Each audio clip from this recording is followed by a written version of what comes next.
Hey everybody, this is graphic designer Roberto Blake of robertoblake.com, helping you create something awesome today.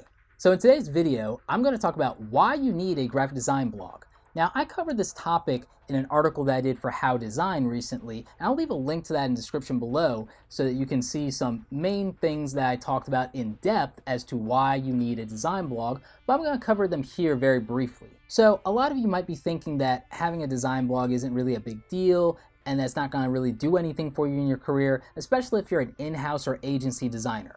But you would be wrong about that, because one of the things that a design blog allows you to do is to tell your own story. And one of the things I find many designers are struggling with in their career today and failing at is understanding the importance of marketing themselves and building a brand, and they think somehow that having a 9-to-5 job excludes them from the need to do that, and that only freelancers and studio designers need to be doing it. And you're wrong. Everybody who is a career professional that wants to scale, who wants to eventually go to the next rung in the ladder, who one day might need to go to another agency or to another studio or to another employer, should be thinking about their own marketing, their personal brand, and being able to have a way to really easily communicate the value they create, and most importantly, control what shows up about you in a search result.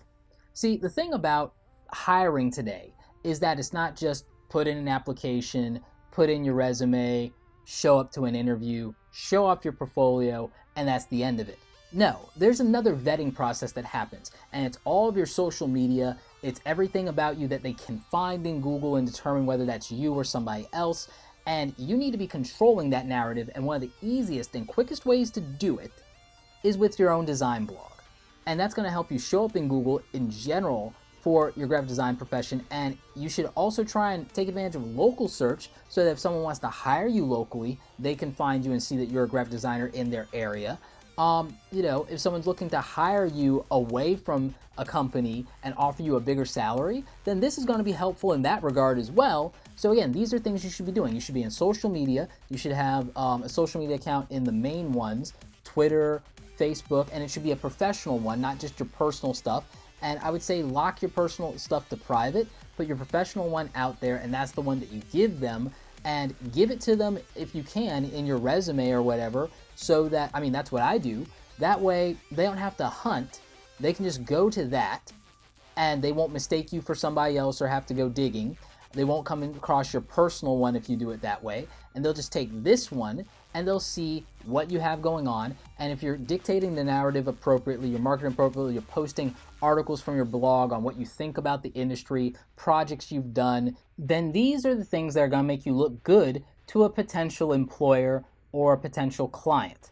Now, one of the other things I'll say is that having a design blog is also good for you to be able to go into depth into your process and create case studies for projects you've done and show and demonstrate your ability to be successful and deliver on projects. It's also a good way for you to keep track of your own growth and journey as a designer and your own thoughts, and to be able to put that out there, get feedback on things. So again, there are many benefits to having a design blog. You could also make an extra revenue stream out of it if it becomes popular enough that it's worthwhile for you to monetize it with something like Google AdSense. So again, there are a lot of reasons to have a design blog. I cover them in my article at How Design. Check that out in the link in the description.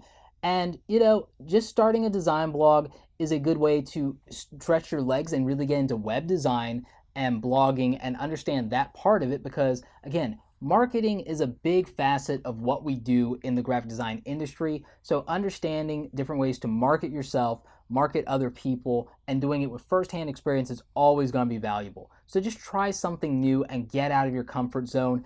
Don't be lazy about it. Really expand your creativity in a different way here through the marketing side of things and not just pushing pixels. Anyway, I hope you guys enjoyed this video. If you have questions, leave them in the comment section below. Feel free to check out my blog at robertoblake.com/blog. Anyway, like this video if you like it. Don't forget to subscribe. Check out the other awesome content on the channel. As always, you guys, thanks so much for watching. And don't forget, create something awesome today.